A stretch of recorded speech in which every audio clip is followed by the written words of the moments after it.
Dar ești mort. Cum, Doamne, ești? Cum? Cum sunt mort? Nu mi-e rușine să spun că sunt pocăit. Merg în fiecare duminică la biserică. Toată lumea știe că stă pe strada aceea pocăitul cu tare. Toată lumea știe că pe strada cu tare e o biserică înfloritoare în care nu te plictisești la programe, o biserică plină de acțiune, înfloritoare. Cum, Doamne, Sardes? Poate au zis Apostolul Ioan, dar Sardes, hai să zicem Efes, da? Pergam, da, locul a satanei, nu știu. Efes, da. Și-o părăsit dragostea de întâi, nu știu, poate Tiatira, poate cu Isabela, nu știu, dar Sardes. Toată lumea își dorește să fie în Sardes. Toată lumea își dorește să fie în Sardes. Și vine Hristos și spune, ești mort. Biserica aceasta e moartă.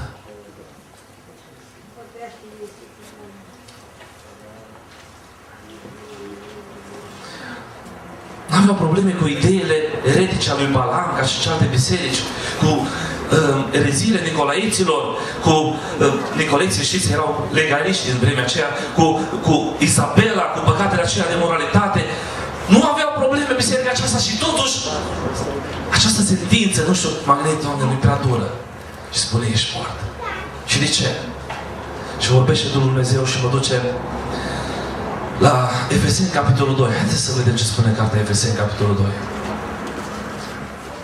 Descrieți împreună cu mine la Efeseni, capitolul 2. Și spune ce înseamnă să fii mort din punctul de vedere al lui Hristos. Din punctul de vedere al lui Dumnezeu, ce înseamnă să fii mort. Aici vorbește la trecut, dar la Sardes vorbește la prezent, cum era starea aceea. Erau morți. Nu că nu trăiau fizic, trăiau, nu? Că de aceea aveau faptele acelea extraordinare. Dar erau morți din punct de vedere spiritual. Și hai să vedem ce spune cuvântul Domnului. Spune așa, voi erați morți în greșelile și în păcatele voastre. Oh. Poți să faci fapte bune, poți să salută numele că trăiești, și există păcat în biserică. Există păcat în viața ta. Și predici Evanghelia, cânți, mergi fiecare duminică și există păcat. Există păcat. În care trăiați odinioară trebuia, nu? Să fie. Așa trebuie să vorbească despre noi. După mersul lumii acestea, după Domnul puterii văzduhului, a Duhului care lucrează acum în fiii neascultării. Între ei eram și noi toți odinioară, când trăiam în poftele firii noastre pământești, când făceam voile firii pământești ale gândurilor noastre și eram din fire copii ai mâniei ca și ceilalți. Dar Dumnezeu, care este bogat în durare pentru dragostea ca cea mare care ne-a iubit, măcar că eram morți în greșelile noastre, ne-a adus la viață împreună cu Hristos, pe har suntem mântuiți.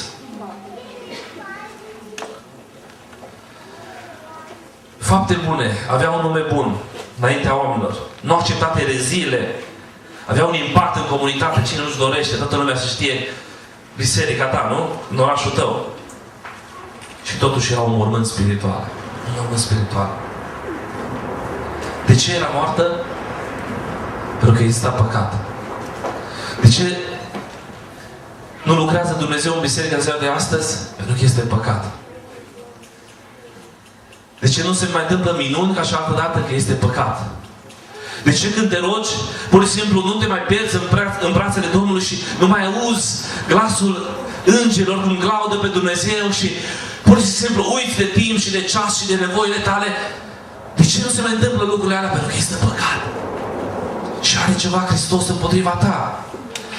Are un cuvânt, dar există ceva în viața ta, există păcat. Așa de bine și-au făcut loc păcatul în viața noastră că ne-au obișnuit cu el. Face parte din viața noastră. De zi cu zi. Ne-au obișnuit cu el. Mergem cu el la servici cu păcatul. Stă cu noi la masă. Adormim cu el noaptea și n-avem nicio treabă. Nu-i nimica. Mergem cu el la biserică cu păcatul și nu știe nimeni, nici soția, nici tata, nici mama, nici păstorul. Și nu-i problemă, mergi cu el la biserică și lauzi pe Domnul. Ridici mâinile încă să te vadă lumea că ești spiritual, că ești din Sardes. Simt pe Duhul Dumnezeu aici. Și simt că Duhul Dumnezeu începe să strângă pe cei aleși. Este vremea logodnei, este vremea pregătirii. în care Duhul Sfânt spune, vreau să pregătesc mireasa, dar nu pot să o las așa mânjită. Nu pot să o las așa mânjită. Și spune cuvântul Dumnezeu în Isaia 64 că faptele voastre bune îi ca o haină mânjită înaintea mea. Și nu ajunge aceste fapte bune, nu ajunge să cânți, să lauzi pe Dumnezeu cât timp îngădui păcatul să existe în viața ta și în mintea ta. Ne-am obișnuit cu păcatul să trăiască împreună cu noi și zicem noi împreună cu Hristos. Nu poate Hristos să fie viu în tine și nu poți să zici ca și Pavel, nu mai trăiesc eu, ce trăiește Hristos în mine, pentru că prima oară spune Pavel, am fost răstignit. Până când nu tu mori cu totul față de păcat, Hristos nu poate învia cu adevărat cu totul în viața ta. Trebuie ca tu să mori ca El să învie. Există așa învieri parțiale, nu? În mâna ta, nu? În mintea ta, o parte. Dar nu-i viu cu adevărat în viața ta. Nu-i viu. Apocalipsa, capitolul 1 cu versetul 14 spune, vorbește despre imaginea lui Hristos, despre cum este Hristos acum.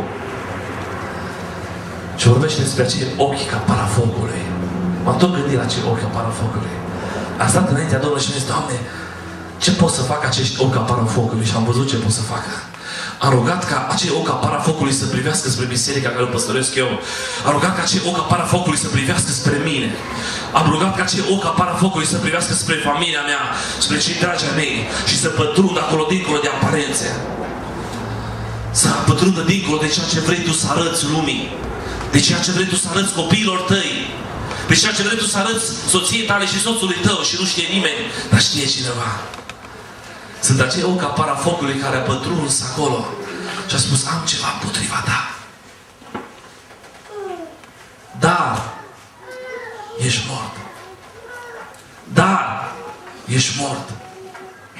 Vă gândiți că poate că e prea dur acest mesaj. Îmi cer scuze. Omul meu, persoana mea, Sami, își cer scuze, dar Duhul Sfânt nu-și cere scuze. Eu, Sami, îmi cer scuze, dar Duhul Sfânt nu-și cere scuze. Dacă mă înțelegi ce spun. Pentru că Duhul Sfânt vrea să facă ceva în viața aceasta.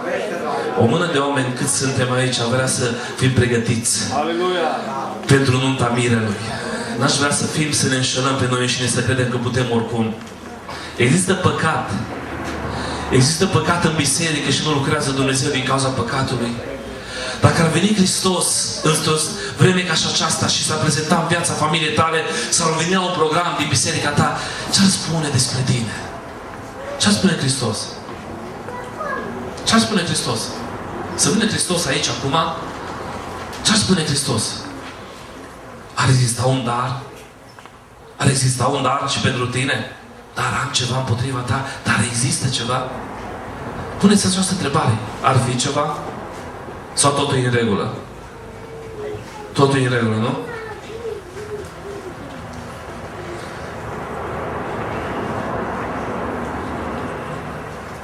Luca 7:11 spune că mulțimea conducea spre mormânt pe un fiu al unei văduve.